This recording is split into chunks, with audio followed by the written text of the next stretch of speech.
One of the most common questions that I get is, how do I know if my progress is good enough? Followed up with, or sometimes as a separate question, how do you determine progression in your own training?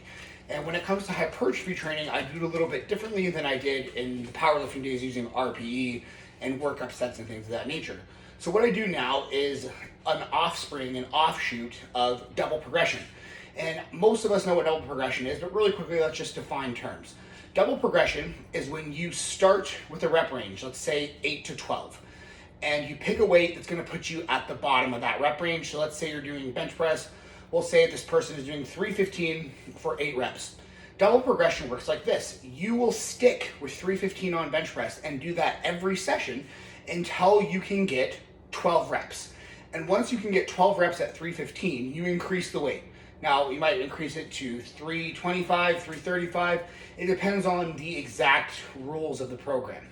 The progression method that I like to use is called simultaneous double progression. Fancy name, ooh. But really all that it means is that we're trying to add reps and weight at the same time rather than just adding reps and then increasing weight once the reps have reached the max of that rep range. What's the purpose of this? Well, for one, I've noticed that advanced trainees, or at least people well beyond the intermediate stage, and this is both natural and enhanced, cannot add a rep every single time that they do a movement, even if they only do it once a week and even only adding 1 rep. So it's unlikely that somebody with a decent amount of experience on bench press is going to be able to go from 315 by 8 to 315 by 9 in week 2 to 315 by 10 in week 3, and so on and so forth, right? How do you know whether or not you're stalled if you're always doing the same weight? It's hard to tell.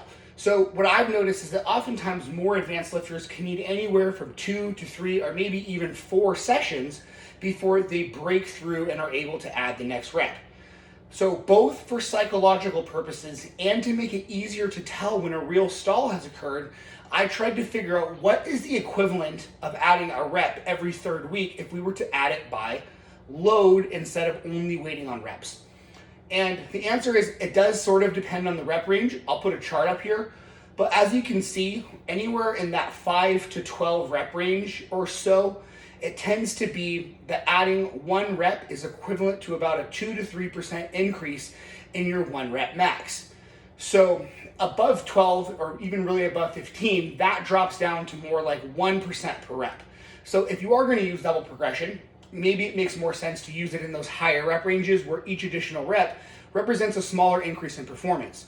But if we want to do this in the lower rep ranges or medium rep ranges, let's say, of like 5 to 12, 6 to 12, by adding 1% load, because each rep represents about a 2 to 3% increase in 1 RM, we can sort of approximate that same performance trend that advanced lifters have, where it takes them 2 to 3 sessions to add the next rep when they're using double progression.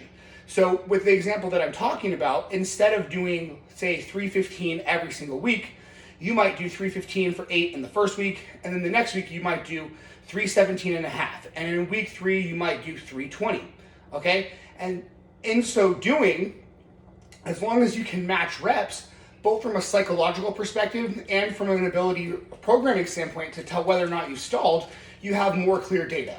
Because if you've matched reps, that's not only a psychological win, you added a little bit of weight and still got the same amount of reps. And granted, there can be plate variance and all of that, but it doesn't matter, it's a psychological win. And 2, you're sure that you haven't stalled because you matched reps. So this is what I call simultaneous double progression. You micro load and try to add reps at the same time. Now, it might not happen every week, but every once in a while you're gonna have these big win days where let's say you add a 1% load increase. So let's say you're doing 500 pounds on deadlift and you increase it to 505 the next week. And you also add a rep on top of that. That's simultaneous double progression. And just like in normal double progression, if you get to the point where you've maxed out the rep range, simply take a bigger jump. So if your rep range is 8 to 12, let's say you do 500 for 12, you can take a larger jump to whatever number you want to take it to. 525, maybe 545, and try to get that for 8 and start the process all over again. But this is what I personally do to answer all of these questions. So how do I know whether or not my progress is sufficient? Are you able to meet the 1% rule? Can you add 1% in load per microcycle without losing reps?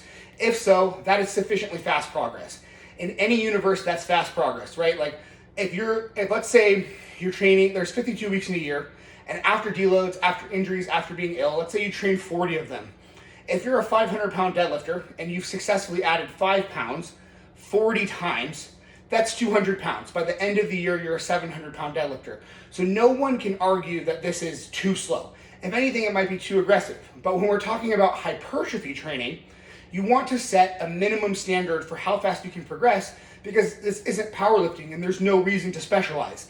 If you have stalled out on a movement or that movement has become stale, you can get better hypertrophy gains from novelty. So you could switch over from deadlift to stiff leg deadlift or Romanian deadlift or some other variation like a good morning that trains the hip hinge pattern, and you can progress these more quickly again. And once you're not able to meet that 1% rule, you can go on and move movements again. So you're progressing fast enough if you can meet the 1% rule, which is add 1% in weight per microcycle. Now, you don't have to be super exact with this, guys. This is not like a science or math class, right? So I will use units and increments that are convenient. If I'm doing a 200-pound movement, I have microplates that are 1.25 pounds.